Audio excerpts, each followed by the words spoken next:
Навреме ќе стигнат учебниците што ги откупува и дистрибуира Министерството за образование и наука, вели министерката Милоцаровска. За прво одделение се печатат учебници по нови наставни програми и според новата концепција за основно образование и тие навреме ќе бидат распределени. Во четврто одделение, каде што исто така ќе се работи по нови наставни програми, како и во прво треба да почне дигитализацијата. Царовска појасни дека Бирото за развој на образованието веќе има подготвено материјали за учење за четврто одделенците. Дигиталните учебници ќе бидат поставени на платформи за преземање, а децата во социјален ризик на реверс од училиштата ќе добијат дигитални уреди, на кои, рече Царовска, симнати се 3000, а се очекуваат уште 7000, со што и овие ученици ќе имаат еднаков пристап до содржините. Во функција на остварување на повисоки постигања на учениците и зголемување на функционалната писменост по математика.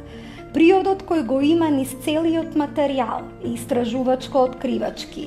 Текстот е динамичен, ја одржува љубопитноста на ученикот и креира стимулативна средина за учење, преку избор на содржини и активности кои ќе придонесат во постигнувањето на исходите од учење. Учениците можат лесно да се движат низ содржините кои имаат динамички и дигитални компоненти, збогатени со задачи од различни тежински нивоа, а секој ученик има можност да напредува согласно индивидуалното темпо, што го прави материјалот современ и отворен. Инаку предлог законот за учебници и наставни материјали кој наиде на отпор да се дигитализираат учебниците со иницијатива за референдумско изјаснување на граѓаните, владата го повлече од собраниска процедура.